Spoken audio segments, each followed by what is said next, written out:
ஹalleluya ஹalleluya ஹalleluya ஹalleluya. 11 மாதங்களும் நம்ம குறைவின்றி நடத்தின அந்த தேவன் சுகத்தையும் பலனையும் ஜீவனையும் தந்து அவருக்கு உள்ளத்தின் ஆழத்திலிருந்து நன்றி செலுத்துங்க. நன்றி ஐயா. ஹalleluya ஹalleluya ஹalleluya. நன்றி நன்றி நன்றி நன்றி நன்றி நன்றி நன்றி. இந்த 12வது மாதத்தை ஆண்டோட கரத்துல ஒப்பு கொடுப்போம். நம்முடைய குடும்பம், நம்முடைய வருமானம், செய்கிற தொழில், பார்க்கிற வேலை, நம்முடைய ஊழியம், பிள்ளைகள் ஒவ்வொன்றையும் ஆண்டோட கரத்துல ஒப்பு கொடுப்போம். ஆண்டவரே, ஒவ்வொரு பகுதியும் நீங்க பொறுப்பேற்று நடத்துங்க. நீங்க இதை செய்யுங்க ஆண்டவரே, கொடுத்துருங்க. நான் இதை ஹேண்டில் பண்ணிடுவேன் ஒருத்தர் ஒன்னை நினைக்காது.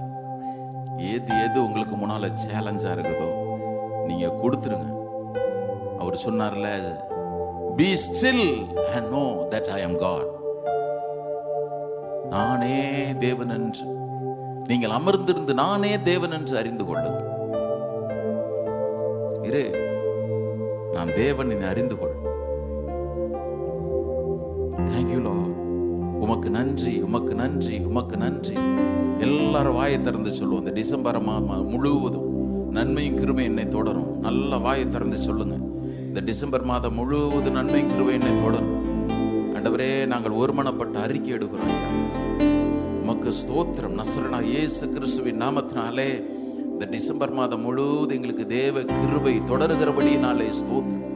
நசரேயனாகிய இயேசு கிறிஸ்துவின் நாமத்தினாலே டிசம்பர் மாதம் முழுவதும் எங்களுக்கு தேவன் திறக்கிற நல்ல வாசல்களுக்காக ஸ்தோத்திரம். இந்த டிசம்பர் மாதம் முழுவதும் நசரேயனாகிய இயேசு கிறிஸ்துவின் நாமத்தினாலே தேவ மகிமை எங்கள் வாழ்க்கையை மூடுகிறபடியினாலே ஸ்தோத்திரம். நசரேயனாகிய இயேசு கிறிஸ்துவின் நாமத்தினாலே இந்த டிசம்பர் மாதம் முழுவதும் தேவன் எங்களுக்கு முன்பதாக சென்று தடைகளை தகர்த்து போடுகிறபடியினாலே ஸ்தோத்திரம். நசரேயனாகிய இயேசு கிறிஸ்துவின் நாமத்தினாலே இந்த டிசம்பர் மாதம் முழுவதும் தேவனுடைய பலத்த கரம் எங்கள் வாழ்க்கையில வெளிப்படுகிறபடியினாலே ஸ்தோத்திரம். நசரேயனாகிய இயேசு கிறிஸ்துவின் நாமத்தினாலே டிசம்பர் மாதம் முழுவதும் தேவன் எங்களுக்கு சொன்ன நல் வார்த்தைகள் நிறைவேறுகிறபடியினாலே ஸ்தோத்திரம். நசரேயனாகிய இயேசு கிறிஸ்துவின் நாமத்தினாலே டிசம்பர் மாதத்திலே தேவன் எங்களுக்கு ஆயத்தம் பண்ணுகிற பந்திக்காக ஸ்தோத்திரம். நசரேயனாகிய இயேசு கிறிஸ்துவின் நாமத்தினாலே டிசம்பர் மாதம் முழுவதும் தேவன் எங்கள் தலை எண்ணெயினால் அபிஷேகம் பண்ணுகிறபடியினாலே ஸ்தோத்திரம். நசரேயனாகிய இயேசு கிறிஸ்துவின் நாமத்தினாலே சாத்தானுடைய சகல சதி திட்டங்களை எங்களுக்கு முன்பாக முறிந்தோடுகிறபடியினாலே ஸ்தோத்திரம். நசரேயனாகிய இயேசு கிறிஸ்துவின் நாமத்தினாலே டிசம்பர் மாதத்திலே வியாதியின் கூர் எங்கள் வாழ்க்கை விட்டு முற்றிலுமாக உடைந்து போனபடியினாலே ஸ்தோத்திரம். Thank you Lord. உமக்கு ஸ்தோத்திரம், ஸ்தோத்திரம், நன்றி.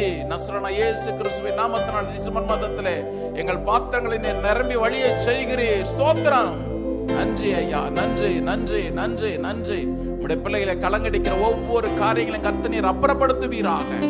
நன்றி நன்றி நன்றி. எங்களுடைய முகங்களை வெட்கப்படுத்தாமல் காக்கிற தேவன் நீர். ஆண்டவரே, இந்த வருடத்திலே ஆண்டவரே ஜனவரி 1ஆம் தேதியிலிருந்து இந்த நாள் வரையிலும் சொன்ன ஒவ்வொரு நல்ல வாக்குத்தத்தங்களையும் கர்த்தர் நிறைவேற்றுவீராக.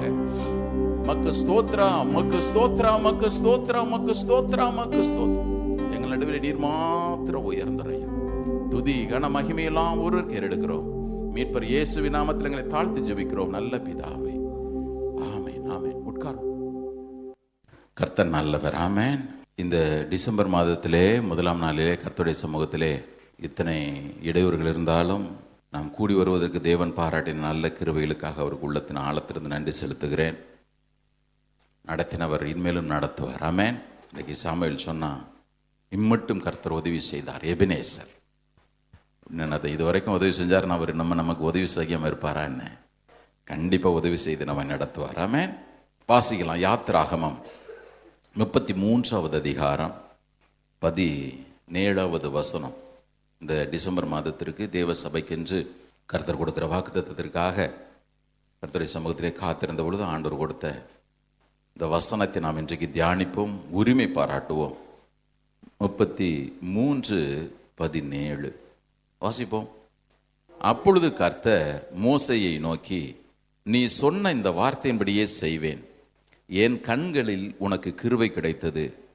உன்னை பேர் சொல்லி அழைத்து அறிந்திருக்கிறேன் என்றார். இந்த வசனம் நம்ம அடிக்கடி தியானிக்கிற ஒன்று. ஆனால் தேவன் முழு நிச்சயமா அன்றைக்கு மோசேக்கு மாத்திரமல்ல, இன்றைக்கு தேவ பிள்ளைகள் நம் ஒவ்வொருவருக்குமே அவர் நிச்சயமாய் கொடுக்கிற ஒரு நல்ல வார்த்தை இது. இது ஏன் அவ்வளவு நிச்சயமான வார்த்தை என்று சொன்னால், இதில் இருக்கிற ஒவ்வொரு வார்த்தையும் நிதானமாக வாசித்து தியானித்தீர்களானால் உங்களுக்கு புரியும். இங்கே இந்த 17வது வசனத்தில் அவன் சொல்லும் பொழுது, நீர் ஏற்கனவே எனக்கு இதை குறித்து சொல்லி இருக்கிறீர் ஆண்டவரே. அவன் சொன்ன வார்த்தையே உங்களுக்கு முன்னால் நம்ம வாசிங்கன்னா உங்களுக்கு புரியும். 12வது வசனத்தில் மோசே கர்த்தரை நோக்கி, தேவரீர் இந்த ஜனங்களை அழைத்து கொண்டு போ என்று சொன்னீர், ஆகிலும் என்னோடு கூட இன்னாரை அனுப்புவேன் என்பதை எனக்கு நீர் அறிவிக்கவில்லை என்றாலும் உன்னை பேர் சொல்லி அழைத்து அறிந்திருக்கிறேன் என்றும் என் கண்களில் உனக்கு கிருபை கிடைத்தது என்றும் தேவரீர் சொன்னது உண்டே. நீர் ஏற்கனவே எனக்கு இதை சொல்லியிருக்கிறீர் ஆண்டவரே, அதனால நீர் எனக்கு கண்டிப்பாக உம்முடைய கண்கள் எனக்கு கிருபை கிடைச்சி தான் தீரணும், உம்முடைய சமூகம் எனக்கு முன்பாக வந்து தான் தீரணும். எதற்கு நான் இதை சொல்றேன் அப்படின்னு பார்த்தீங்கன்னா, இந்த கண்களில் கிருபை கிடைத்ததே அப்படின்ற இந்த ஒரு சொற்றொடர் மாத்திரம் 12, 13 மாத்திரமல்ல 16, 17 இந்த ஒரு அதிகாரத்தில் 4 இடங்கள்ல வருது பாருங்க. அவ்வளவு ரொம்ப முக்கியமான ஒன்று. ஒவ்வொரு முறையும் சூழ்நிலை எதிராக இருக்கும் பொழுது தேவன் நமக்கு என்ன சொன்னாரோ, எங்க இருந்து தொடங்குது பாருங்க. அவன் சொன்னா, நீர் எனக்கு சொல்லி இருக்கிறீர்கள் ஆண்டவரே, அப்படித்தான் தன்னுடைய ஜெபத்தை தொடங்குறான். தேவனுடைய கிருபை என்பது துளி கூட கிடைக்க கூடாத ஒரு சூழ்நிலை அது.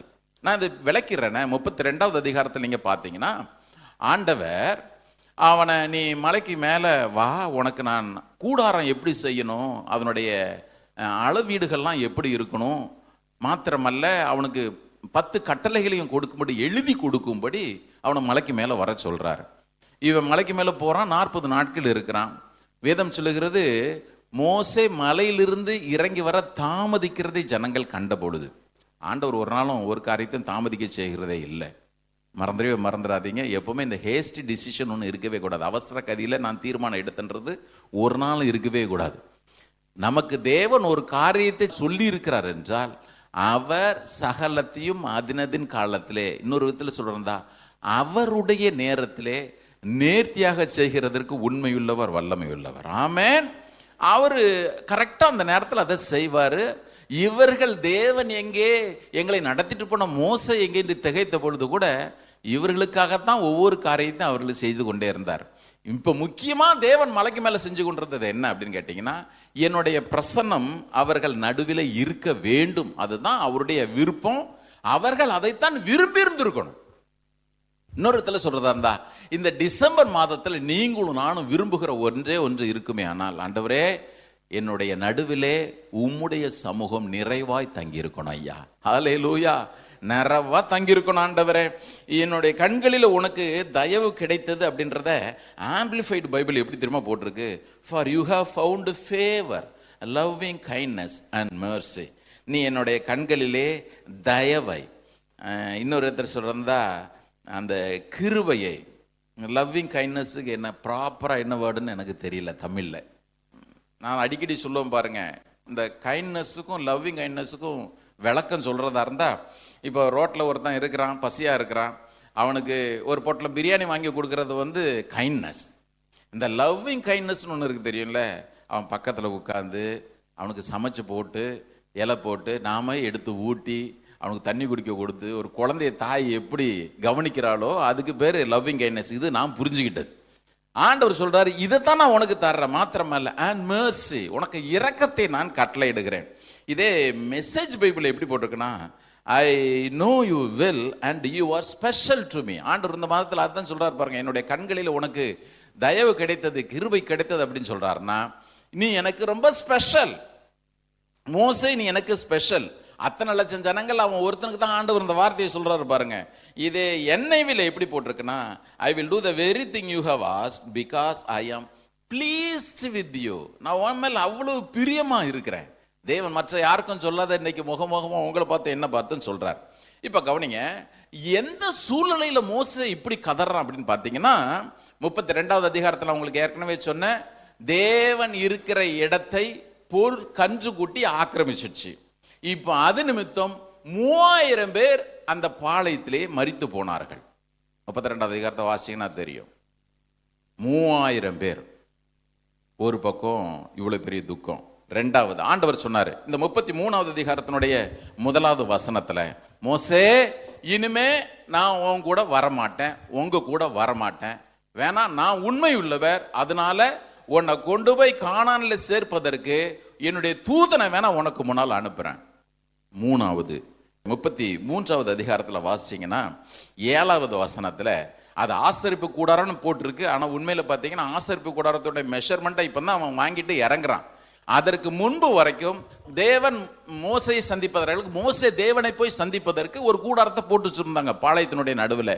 இப்போ இவ்வளவு பெரிய அக்கிரமம் நடந்ததுனால மோசே அந்த கூடாரத்தை பெயர்த்து கொண்டு பாளையத்திற்கு புறம்பே போய் போட்டுட்டான். அதற்கு ஆசரிப்பு கூடாரம் வேற பேர் வச்சிருந்தான். தேவன் சொன்ன அந்த ஆசரிப்பு கூடாரம் இல்லை, மறுபடியும் சொல்றேன், தேவன் சொன்ன அந்த ஆசரிப்பு கூடாரம் இல்லை, டெம்பரரியா ஒன்னு அவன் போட்டு வச்சிருந்தான்.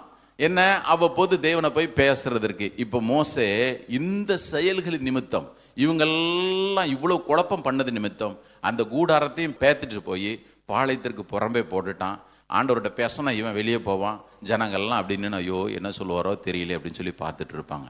எவ்வளவு பெரிய துக்கம் பாருங்க. ஒன்று இவ்வளவு பெரிய அழிவு, ரெண்டாவது ஆண்டவர் சொல்லிட்டாரு உங்க கூட நான் வரமாட்டேன். மூன்றாவது பார்த்தீங்கன்னா தங்களுடைய அடையாளமாக அந்த இடத்துல இருந்த அந்த தேவனுடைய கூடாரம் அதுவும் முற்றிலுமாக வெளியே போயிடுச்சு. இப்போ இந்த மோசே என்கிற ஒரு மனுஷனுடைய நிலைமை கொஞ்சம் நினைச்சு பாருங்க. நான் இவ்வளவு நன்மை செஞ்சனே, எல்லாம் போச்சு, எல்லாம் போச்சு, எல்லாம் போச்சு. ஆண்டவர்கிட்ட போய் அவன் அழுறான். ஆண்டவர்கிட்ட போய் அழும் பொழுதுதான் கர்த்தர் சொல்றாரு, இந்த பாருப்பா, என் சமூகம் உங்களுக்கு முன்னாக செல்லுன்னு சொல்லலை. பர்சனல் பாருங்க, என்னுடைய சமூகம் உங்களுக்கு முன்பாக செல்லுன்னு சொல்லவே இல்லை. அதனால அதை வாசிடலாமா? 33வது அதிகாரத்தில் 14வது வசனம். அதற்கு அவர், என் சமூகம் உனக்கு முன்பாக செல்லும், நான் உனக்கு இளைப்பாறுதல் தருவேன் என்றார். இந்த இதை நிறைய முறை நம்ம தியானிச்சிருக்கிறோம், அந்த செய்திலாம் இருக்குது. இப்பொழுது 15வது வசனத்தில் அவன் எப்படி திரும்ப போடுறான், அப்பொழுது அவன் அவரை நோக்கி, உம்முடைய சமூகம் என்னோட கூட செல்லாமற் போனால் என்னைன்னு தான் சொல்லியிருக்கணும், என்னைன்னு தானே சொல்லியிருக்கணும். அவன் திரும்ப சொன்னான். அதான் நல்ல லீடர் பாருங்க, மீடியேட்டர், நல்ல ஒரு மத்தியஸ்தர். இது ஒரு நாளைக்கு நம்ம தியானிப்போம், இயேசு எப்படி நமக்கு நல்ல மத்தியஸ்தராக இருக்கிறாருன்னு. இன்னொரு விதத்தில் சொல்றதா இருந்தால், அந்த மோசே அன்னைக்கு செஞ்சு ஜனங்கள் நடத்திட்டு போனதை விட நாம நல்ல மகிழ்ந்து கலிகூறோம், நமக்கு ஒரு நல்ல மீடியேட்டர் இருக்கிறார். ஆமென். மோசையை பார்க்கலாம் இவர் எவ்வளவு மேன்மையானவர்னு சொல்லிட்டு நம்ம வாசிக்கிறோம். இப்ப கவனிங்க, இவன் சொன்னா எங்களோடு நீர் வந்தா ஆண்டவரே, அவனு நாங்க போக முடியாத ஆண்டவரே. கர்த்தர் அவனுக்கு அந்த நல்ல வாக்குத்தத்தத்தை கொடுக்கிறார். சரி, நமக்கு ஏன் இது முழு நிச்சயமானது அப்படின்னு கேட்டீங்கன்னா, இதுல 3 காரியங்கள் ஆண்டவர் சொல்றாரு. நான் என் கண்களில் உனக்கு கிருபை கிடைத்தன்ற ஒரு வசனத்தை மட்டும்தான் நான் போட்டு அனுப்பிச்சிருப்பேன் வாக்குத்தத்த வசனமாக. இந்த அதிகாரத்தை நீங்கள் வாசிக்கிறீங்க, தேவன் 3 காரியத்தை சொல்றாரு. இந்த 3 நமக்கு நிச்சயமானது ஆண்டவராக இயேசு கிறிஸ்துவோட ரத்தத்தினால. கவனிங்க, ஒன்றை கூட நீங்களும் நானும் விட்டுட்டு போயிடவே கூடாது. இந்த மோசே தேவனுடைய வாக்குத்தத்தங்களை சொல்லி சொல்லி ஜெபிச்சான். முதலாவது சொன்ன, ஆண்டவரே நீ இப்பொழுது இருக்கிறதை பார்க்கல வானத்து நட்சத்திரங்களை போல பெருக பண்ணுவேன்னு சொல்லி இருக்கிறீங்க. உம்முடைய தாசராகிய ஆபிரகாம், ஈசாக்கு, யாக்கோபு என்பவர்களோடு நீர் பண்ணின உடன்படிக்கையை நினைத்தருளும். பாருங்க, வாக்குத்தத்தத்தை சொல்லி ஜெபிப்பது எவ்வளவு அவசியம். ஆண்டவரே நீர் ஜனவரி மாதம் 1ஆம் தேதி சொன்னீர், எல்லாருடைய கண்களுக்கு முன்பாக உன்னை நான் மேன்மைப்படுத்துவேன்னு சொன்னீர். ஆண்டவரே டிசம்பர் மாதம் வந்துடுச்சு, நீர் எனக்கு செய்ய அது ஒன்று பெண்டிங் இருக்கு. ஆண்டவரே நீர் எனக்கு கண்டிப்பாக நீர் அதை செய்து தான் தீரணும். இப்போ சொல்ற, ஆண்டவரே என்னுடைய கண்களிலே உனக்கு கிருபை கிடைத்தது நீர் சொன்னீர். ஆண்டவரே இப்பொழுது அந்த வசனத்தின்படியே அந்த கிருபை எனக்கு வேணும். ஆண்டவரே எனக்கு அந்த கிருபை வேணும். இப்போதான் ஆண்டவர் சொல்ற, நீ சொல்லி சொல்லி கேட்குற, என்னுடைய கண்களில் உனக்கு கிருபை கிடைச்சது.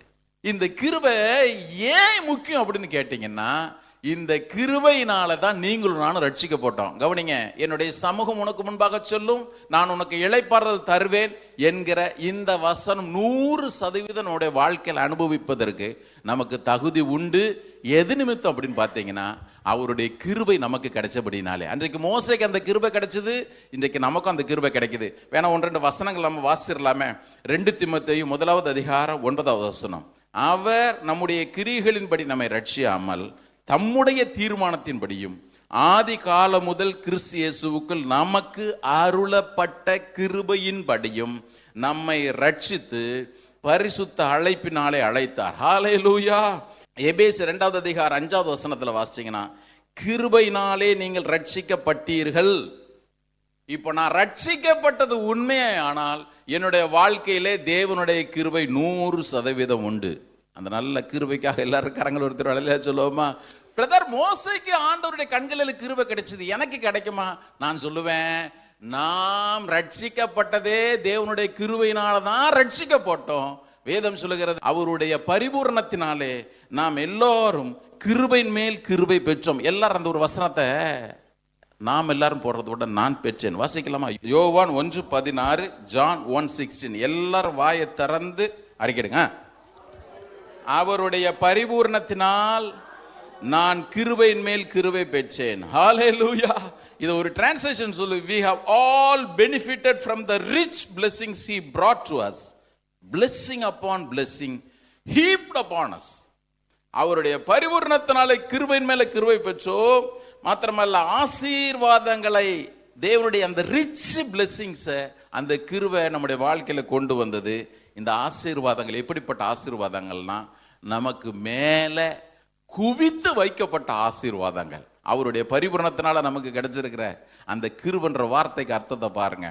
இந்த கிருபையினால தான் ஆண்டவர் உங்களை என்னை ரட்சித்தார். ஆமென். இந்த கிருபையினால ஆண்டவர் உங்களை என்னை மீட்டெடுத்தாரு.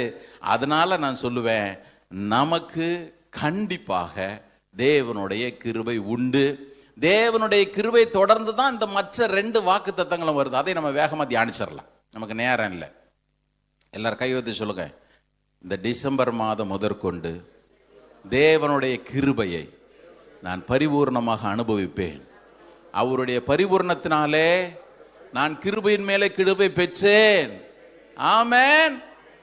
என் கிரியையினால் அல்ல, அவருடைய பரிபூர்ணம். எனக்காக அவர் எல்லாம் செய்ததுனால. பிரதர், ஒவ்வொரு முறையும் இந்த வசனத்தை நீங்க வாசிக்கும் பொழுது உங்களுடைய கண்களிலே எனக்கு கிருபை கிடைத்தது ஆண்டவரே. ஏன் அப்படின்னு கேட்டீங்கன்னா, இயேசுனுடைய ரத்தத்தின் மூலமாக, அவருடைய ரத்தத்தினால நான் மீட்கப்பட்டிருக்கிறதே கிருபையினால தான் நான் மீட்கப்பட்டிருக்கிறேன்.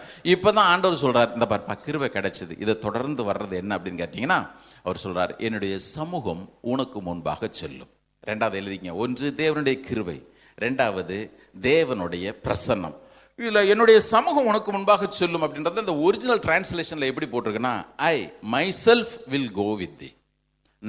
நானே உனக்கு முன்பாக செல்வேன். நீங்க ஆண்டவருடைய சமூகம் எனக்கு முன்பாக செல்லுன்னா, ஏதோ ஒரு சின்ன ஒரு டிராப்பை எனக்கு பக்கத்தில் அப்படியே அனுப்பிச்சிட்டு கொஞ்சம் கொஞ்சமா துளி துளியா எனக்கு அவர் தர்றாருங்க, நான் ஏதோ இங்கே அனுபவிக்கிறேன் அப்படி இல்லை. கர்த்தர் சொல்றாரு, இந்த பாரு, டிசம்பர் மாதம் மாத்திரம் அல்ல, இனிமேல் உன்னுடைய வாழ்க்கையில் இந்த காரியத்தை குறித்து கண் திறந்தபடியினாலே நான் உனக்கு முன்பாக செல்லுகிறது நீ அனுபவிப்பேன். ஆமென். நான் போவேன். I will go. டிசம்பர் மாதம் 1ஆம் தேதி 2025 கர்த்தர் திட்டமும் தெளிவுமாக நம்மை பார்த்து சொல்லுகிறது, நான் போறேன், நான் உனக்கு முன்பாக. ஆண்டவர் 2026 எப்படி இருக்குன்னு எனக்கு தெரியல, இன்னும் 1 மாசம் தான், 31 நாட்கள்ல நான் போய் கால் வைக்க போறேனே. கர்த்தர் சொல்றார், நான் உனக்கு முன்பாக போகிறேன். ஆமென். நான் உனக்கு முன்பாக போகிறேன். இன்னொரு டிரான்ஸ்லேஷன் சொல்லுது, my face will go before thee. என் முகம் உனக்கு முன்பாக போகும். இது ரொம்ப முக்கியம், கவனிங்க.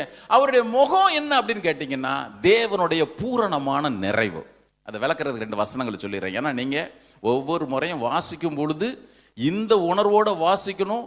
இந்த உணர்வோட நீங்க எனக்கு இது சொந்த ஆண்டவரேன்னு உரிமை பாராட்ட வேண்டும் என்பதற்காக சொல்லுகிறேன். இந்த என்னுடைய சமூகம் உனக்கு முன்பாக செல்லும் கர்த்தர் சொல்லும் பொழுது, my face will go with thee. என் முகம் உனக்கு முன்பாக சொல்றோம். உதாரணத்துக்கு நான் சொல்றேனே, ஆண்டவர் சங்கீதக்காரன்ட சொல்லி இருந்தாருன்னு அவன் சொல்றான். எப்படின்னா, சங்கீதம் 27 நீங்க வாசிங்கன்னா அவன் சொல்லுவான், என்னுடைய முகத்தை தேடுங்கள் என்று சொன்னீரே கர்த்தாவே, உம்முடைய முகத்தையே தேடுவேன் என்று என்னுடைய ஆத்மா இடத்துல சொல்லிட்டு நான் சொல்றேன், உம்முடைய முகத்தையே தேடுவேன் ஆண்டவரே. இன்னொரு இடத்துல சொல்றதா இருந்தா, உம்முடைய முகத்தை தேடுவேன்னு சொன்ன சங்கீதக்காரன் தான் சொல்றான் 105:4 சங்கீதத்துல, அவருடைய சமூகத்தை நித்தமும் தேடுங்கள். இப்ப உங்களுக்கு புரியும் நினைக்கிறேன். நான் சொல்ல உங்களுக்கு புரியுதா? உங்களுடைய முகத்தை தேடுவேன்னு சொல்றான், அதே ஆலோசனை தான் சொல்றான், அவருடைய சமூகத்தை நித்தம் தேடுங்கள். இப்போ அவருடைய சமூகனாலும் ஒண்ணுதான், அவருடைய முகனாலும் ஒண்ணுதான். அதனாலதான் அவன் ஜெபிக்கும் பொழுதெல்லாம் ஜெபிக்கிறான். ஆண்டவரே, நீங்க வேணா 1-2 வசனங்களை வாசிங்கன்னா உங்களுக்கு புரியும். சங்கீதம் 4:6 அவருடைய பிரசனம் இருந்துச்சுன்னா, அவருடைய முகம் நம்முடைய வாழ்க்கையில் இருந்துச்சுன்னா, ஒரு நாள் இருள நம்ம தடவுமாற வேண்டிய அவசியமே இல்லை. பாருங்க, சங்கீதம் 4:6 அவன் சொல்றான், எங்களுக்கு நன்மை காண்பிப்பன் யார் என்று சொல்லுகிறவர்கள் அநேகர். கர்த்தாவே, உம்முடைய முகத்தின் ஒளியை எங்கள் மேல் பிரகாசிக்க பண்ணும். புரியுதா? அவனுடைய ஆசை எதுன்னு? உனக்கு யார் யார் நன்மை செய்ய போறா? நாம சொல்லுவோம், எப்பா எனக்கு தேவனுடைய முகம், பிரகாசிக்கிற முகம் இருக்குது, தேவனுடைய பிரசன்னம் இருக்குது, உன்னை நான் என்ன பண்ணிடுறேன் பாரு.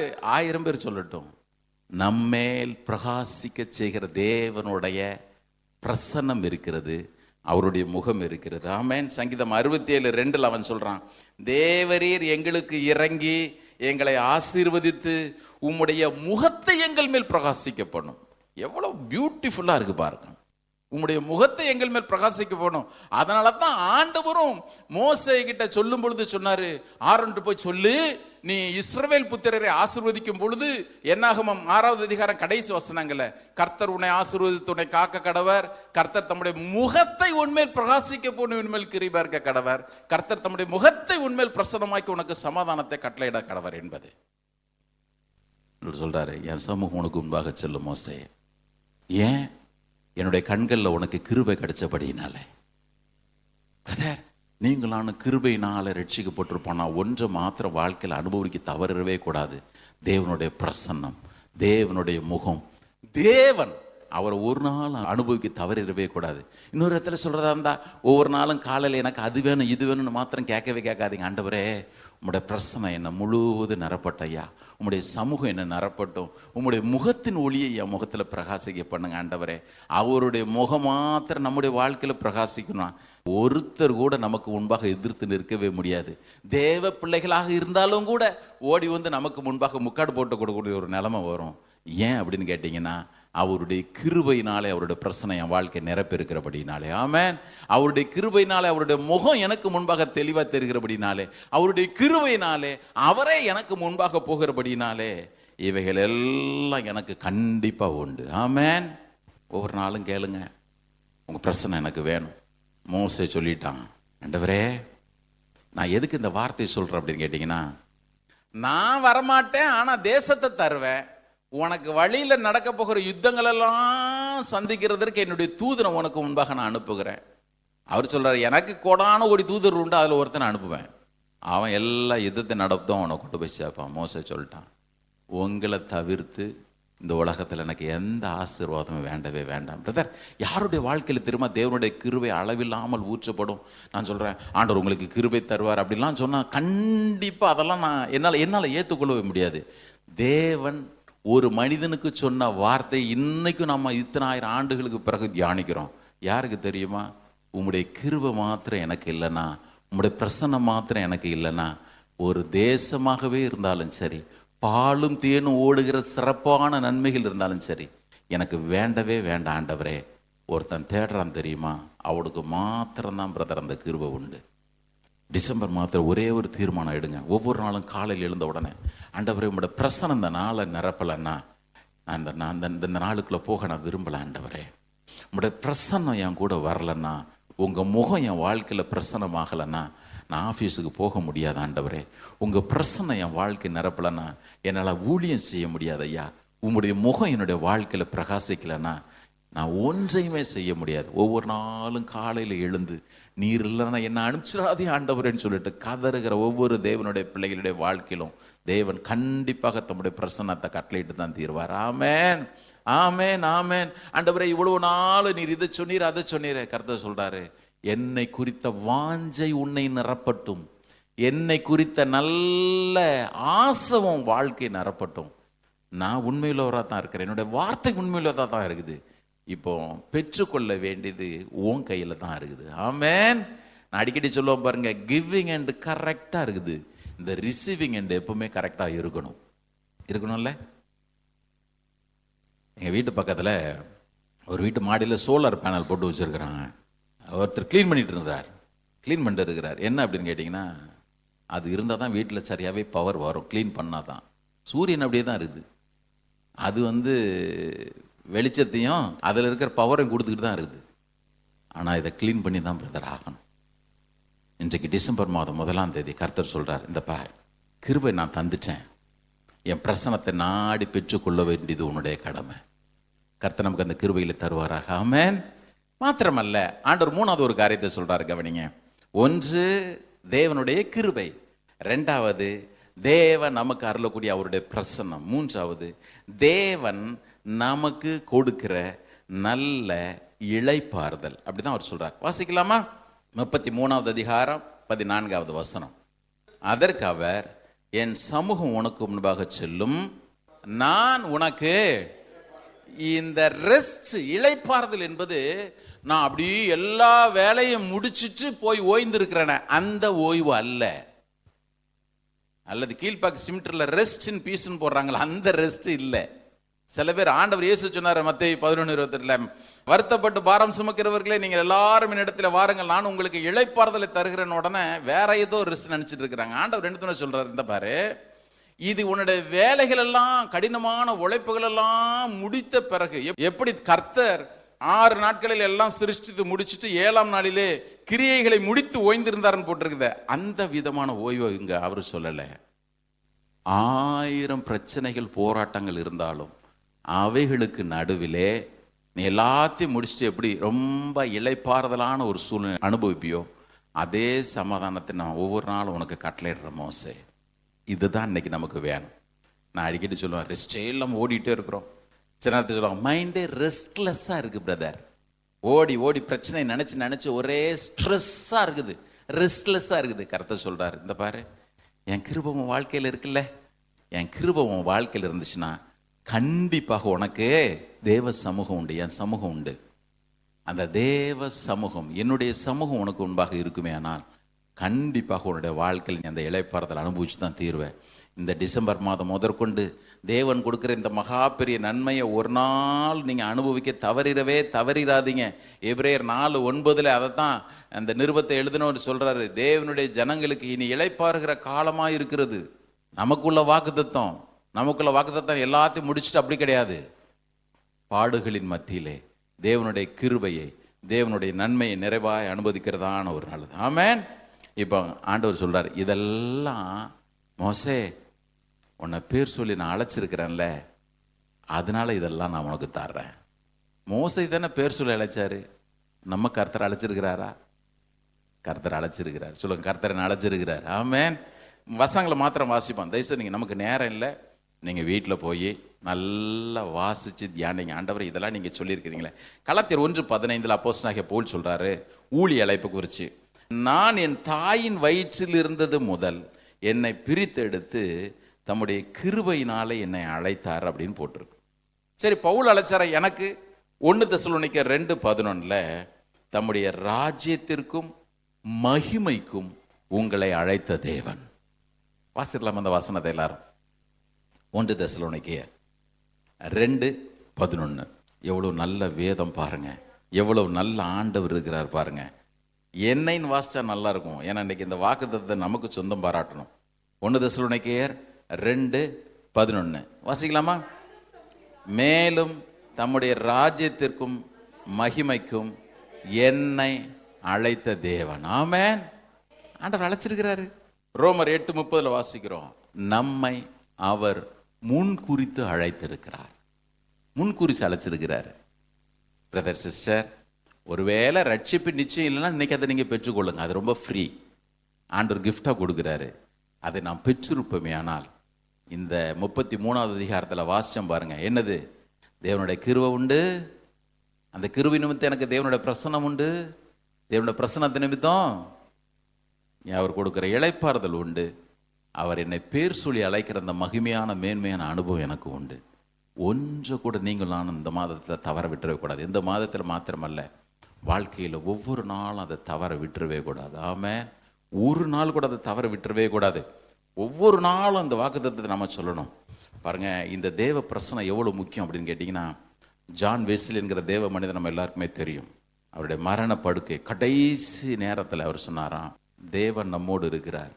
That is the best part. God is with us. That is the best part. இப்போ உங்களுக்கு புரியுதா இந்த சமாதானம் எது வரைக்கும் நம்ம நடத்துதுன்னு? எது வரைக்கும் நடத்த தெரியுமா? மரணப்படுக்கையில் இருக்கும் பொழுது சொன்னாராம், God is with us. It is the best part. இதே ஆண்டவர் நம்மோடு கூட இருக்கிறார். இன்னொரு விதத்தில் ஒருபடி மேலே போய் சொல்கிறேனே, உலகத்தின் முடிவு பரியந்தம் சகல நாட்களிலும் நான் உங்களுடனே கூட இருக்கிறேன். இதை விட சிறந்த வாக்குத்தத்தம் எனக்கு தெரிஞ்சு இருக்கவே முடியாது. அன்றைக்கு யோசுவா கிட்ட சொன்னார், எபிரேயர் 13வது அதிகாரத்தில் நிருபத்தை எழுதுன சொல்றாரு. அவர் சொல்லியிருக்கிறாரு, நான் உன்னை விட்டு விலகுவதும் இல்லை, உன்னை கைவிடுவதும் இல்லை என்று சொல்லி. நல்ல ஆண்டவர் நமக்கு இருக்கிறார். ஆமென். இந்த டிசம்பர் மாதத்தில் முதலாம் நாளில் ஆண்டவர் உடைய பிரசன்னம் என் வாழ்க்கை நிரப்பட்டும். ஐயா, உங்கள் பிரசன்னம் என் வாழ்க்கை நிரப்பட்டும். எல்லாரும் கேட்போம், உங்கள் மகிமையின் பிரசன்னத்தினால என்னை நிரப்புங்க. வேற எதுவுமே கேட்காதீங்க. அவர் கிருபையை தந்துட்டாரு, அந்த கிருபையினால நம்ம ரட்சித்திருக்கிறாரு. இன்னைக்கு தேவை அவருடைய முகம் நம்ம மேல் பிரகாசிக்கணும்.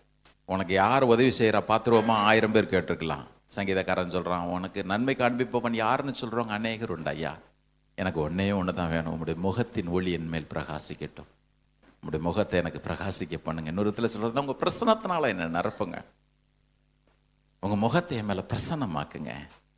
உங்கள் பிரசன்னம் எனக்கு வேணாண்டவரே. ஹல்லேலூயா. எல்லாரும் கரங்களை உயர்த்தி வேற எதுவும் கேட்காதீங்க, எனக்கு பிரசன்னம் வேணும். என் வாழ்க்கை உங்களோட பிரசன்னம் நிரப்பணும். ஐயா, உங்க பிரசன்னம் நிரப்பணும். மோச என்ன திரும்ப கேட்டா, உம்மை அறியணும் ஐயா, உம்மை அறியணும், உங்களுடைய வழியை நீர் எனக்கு போதியும். அதை தான் ஆண்டவர் இயேசு வலியுறுத்தினார். முதல்ல தேவனுடைய ராஜ்யத்தை தேடு, நீதியை தேடு. டிசம்பர் மாசம் இப்படி இருக்கும். என்ன தேடு ஆண்டவர்? ஆபீஸ்ல பிரச்சனை, என் முகத்தை தேடு. குடும்பத்துல பிரச்சனை, என்ன தேடு? வாழ்க்கையில குறைவோடு இருக்கிற ஆண்டவர், என்ன தேடு? ஆண்டவர், என் பிள்ளைங்க வாழ்க்கையில பிரச்சனை, என் முகத்தை தேடு. என் முகத்தை தேடுன்னு சொன்னீரே கர்த்தாவே, உங்களுடைய முகத்தையே தேடுவான். ஐயா, டிசம்பர் மாசம் 1ஆம் தேதி எல்லாரும் please lift up your hands. Thank you Lord.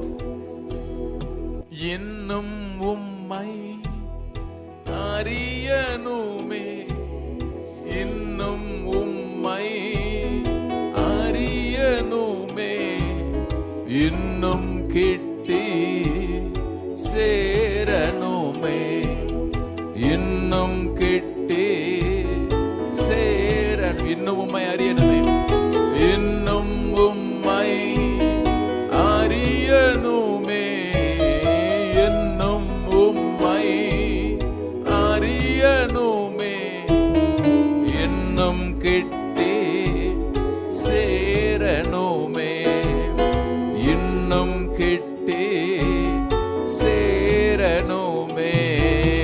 பிரசன்னம் பிரசன்னம் தேவ பிரசன்னம். ஆஹா, பிரசன்னம் பிரசன்னம் தேவ பிரசன்னம். கரம் பிடித்த நாயகரே, கரம் பிடித்த நாயகரே, கைவிடாத தூயவரே, கைவிடாத தூயவரே. பிரசன்னம் பிரசன்னம் தேவ பிரசன்னம். ஆஹா, பிரசன்னம் பிரசன்னம் தேவ பிரசன்னம். ராஜா உம் பிரசன்னம் போதுமையா. எல்லாரும் கேளுங்க, எப்போதும் எனக்கு போதுமையா. ராஜாவும் பிரசன்னம் போதுமையா, எப்போதும் எனக்கு போதுமையா. என் சமூகம் உனக்கு முன்பாக செல்லும், நான் உனக்கு இளைப்பாறுதலை தருவேன், என்னுடைய கண்களிலே உனக்கு கிருபை கிடைத்தது. அவர் சொல்லியிருக்கிறார்ல, அவர் சொல்லியிருக்கிறார்ல, இந்த கிருபை 100% நமக்கு நிச்சயம். ஏன் தெரியுமா? அவர் நமக்கு கொடுத்த ரட்சிப்பினாலே, இயேசு சிந்திய ரத்தத்தினாலே, இயேசு அனுபவித்த பாடுகளினாலே, இயேசு நிறைவேற்றி முடித்த கிரியைகளினாலே அந்த கிருபை உங்களுக்கு உண்டு. பிரதர் சிஸ்டர், உங்களுக்கு உண்டு, எனக்கு உண்டு. அந்த கிருபை நம்முடைய வாழ்க்கையில் இருக்கிறதுனால அவருடைய மகிமையின் பிரசனம் நம்முடைய வாழ்க்கை கண்டிப்பா மூடிதான் தீரும். அவருடைய பிரசன்னம் நம்ம வாழ்க்கையில் இருக்கிறதுனால கண்டிப்பா அவர் கொடுக்கிற அந்த நல்ல ரெஸ்ட், இளைப்பாறுதல் ஒவ்வொரு நாளும் நம்முடைய மனதில் நாம் அனுபவிக்க செய்வார். மனதில் இருக்கிற தத்தளிப்பு, ஆண்டவர் சொல்றவன் இருதயம் துவண்டு போக வேண்டாம், துவள வேண்டாம். எதுக்கு துவண்டு போற? எதுக்கு கலங்குற? எதுக்கு தத்தளிப்பா இருக்கிற? தோண்டு போகாத, என் சமூகம் உனக்கு முன்பாக சொல்லும். ஆமென். I will give you rest. நான் உனக்கு இளைப்பாறுதலை தருவேன். ஏன்? உனக்கு நான் கொடுத்திருக்கிற அழைப்பு, உன்னை பேர் சொல்லி அழைத்திருக்கிறேன். யாத்திராகம் 3வது அதிகாரத்துல சொன்னார், மோசே மோசே. இங்க சொல்றாரு, உன்னை நான் நடுவழியில கைவிட்டுற மாட்டேன் மோசே, ஏன்னா உன்னை நான் பேர் சொல்லி அழைச்சிருக்கிறேன். நம்ம பேர் சொல்லி அழைத்தவர் ஒரு நாள் நடுவழியில நம்ம விடவே மாட்டார், விடவே மாட்டார். பிரதர் சிஸ்டர், விடவே மாட்டார். Thank you Lord. உமக்கு நன்றி, உமக்கு நன்றி. அன்பின் ஆண்டவரே, நாங்கள் உம்மை துதிக்கிறோம். எல்லாரும் கரங்கள் எடுத்து கர்த்தரை ஸ்தோத்திரம் பண்ணுவோம். நன்றி செலுத்துகிறோம் ஆண்டவரே. உமக்கு நன்றி, உமக்கு நன்றி, உமக்கு நன்றி, உமக்கு நன்றி. ஆண்டவரே, ஒவ்வொருவரும் உடைய கரங்களில் ஒப்பு கொடுக்கிறோம். உடைய ஆளுகைகளாக நாங்கள் கொண்டு வருகிறோம். தகப்பனே, உடைய பரிசுத்த ரத்தம் ஒவ்வொருவரை மூடட்டும். இந்த மாதத்திலே தேவன் கொடுக்கிற பாதுகாப்பும் பராமரிப்பும் ஐயா அவர்கள் வாழ்க்கையை மூடும்படியாய் நாங்கள் ஜெபிக்கிறோம். இயேசுவே, உம்முடைய பிரசன்னம் அவர்களை சூழ்ந்து கொள்ளட்டும். நீர் நீதிமானை ஆசீர்வதித்து காருண்யம் என்னும் கேடகத்தினால் அவனை சூழ்ந்து கொள்கிறீர் என்று வாசிக்கிறோமே. கர்த்தருடைய ஆண்டவரே, கரம் ஒவ்வொருவர்களை மூடுகிறதை அவர்கள் காண செய்வீராக. உம்முடைய பிரசன்னம் அவர்களை நிரப்புகிறதை அனுபவிக்க செய்வீராக ஐயா. குறிப்பாக இன்றைக்கு வர முடியாதவர்கள் நினைக்கிறோம், மருத்துவமனைகளில் இருக்கிறவர்கள் நினைக்கிறோம், பலவீனப்பட்ட ஒவ்வொருவரையும் நாங்கள் நினைக்கிறோம் ஐயா. உம்முடைய சமூகம் அவர்களை நோக்கி கடந்து போகட்டும். உம்முடைய வார்த்தை அவர்களை நோக்கி கடந்து போகட்டும் ஐயா. கர்த்தர் கொடுக்கிற சுகத்திற்காக நன்றி ஆண்டவரே. வாலிப பிள்ளைகளை, சிறு பிள்ளைகளுடைய பரிசுத்த இரத்த கொட்டைகளாக வைத்துக் கொள்ளுவீராக. இந்த வாரத்திலே நடக்கிற ஊழியங்களுடைய கரங்களிலே ஒப்பு கொடுக்கிறோம். இந்த மாதத்தில் இருக்கிற ஒவ்வொரு ஊழியங்களையும் ஒப்பு கொடுக்கிறோம். வார்த்தையின் வாசஸ்தலம் திருச்சபையில ஒவ்வொரு குடும்பங்களும் உம்முடைய பரிசுத்த இரத்தத்தினாலே முத்திரிக்கப்படட்டும். ஐக்கியத்தில் இருக்கிற ஒவ்வொரு குடும்பங்களும் உம்முடைய பரிசுத்த இரத்தத்தினாலே ஆண்டவரே மூடப்படட்டும் ஐயா. நல்ல வாக்குத்தத்தங்கள் ஒவ்வொன்றையும் ஒன்று விடாமல் நாங்கள் சுதந்திரிக்க செய்யும். பிள்ளைகள் கொடுத்த காணிக்கையிலும் கர்த்தர் அங்கீகரித்திருக்கிற ஆசீர்வாதம் பெருக செய்யும். அவர்கள் அறிக்கையிட்டதன்படியே பாத்திரம் நிரம்பி வெளியிட்டும் ஐயா. நம்முடைய பிள்ளைகளுக்கு தேவைகள் மிகுந்த ஒரு மாதம், ஆனாலும் தேவ பிரசன்னம் எல்லா குறைகளையும் நிறைவாக்குமே. எங்களுக்கு நன்மை காண்பிப்பவன் யார் என்று சொல்லுகிறவர்கள் அநேகர். கர்த்தாவே, உம்முடைய முகத்தின் ஒளியை எங்கள் மேல் பிரகாசிக்கப்படும் என்று சங்கீதக்காரன் சொன்னது போல நாங்களும் சொல்லுகிறோம் ஐயா. பிரசன்னம் நிரப்பட்டும், முகத்தின் ஒளி பிரகாசிக்க செய்வீராக. துதி கன மகிமையெல்லாம் ஒருவருக்கு எடுக்கிறோம். மீட்பர் இயேசுவின் நாமத்தில் எங்களை தாழ்த்தி ஜெபிக்கிறோம் நல்ல பிதாவே, ஆமென். எல்லாரும் சொல்லுவோமா? என் ஆத்துமாவே கர்த்தரை ஸ்தோத்திரி, என் முழுமே பரிசுத்த நாமத்தை ஸ்தோத்திரி. என் ஆத்துமாவே கர்த்தரை ஸ்தோத்திரி, கர்த்தர் செய்த சகல உபகாரங்களையும் மறவாதே. ஆமென், ஆமென். நம்முடைய கர்த்தராகிய இயேசு கிறிஸ்துவின் கிருபை, பிதாவாகிய தேவனுடைய அன்பும் பரிசுத்தாவின் ஐக்கியம் ஒருவரோடும் சகல பரிசுத்தவங்களும் கர்த்தர் வருகை மட்டும் இருப்பதாக. கர்த்தர் உங்களை ஆசீர்வதித்து உங்களை காக்க கடவர். கர்த்தர் தம்முடைய முகத்தை உங்கள் மேல் பிரகாசிக்க பண்ணி உங்கள் மேல் கிருபையா இருக்க கடவர். கர்த்தர் தம்முடைய முகத்தை உங்கள் மேல் பிரசன்னமாக்கி உங்களுக்கு சமாதானத்தை கட்டளையிட கடவர். ஆமென், ஆமென். God bless you. Have a blessed month. ஒருத்தர் வாழ்த்து சொல்லி கடந்து போவோம்.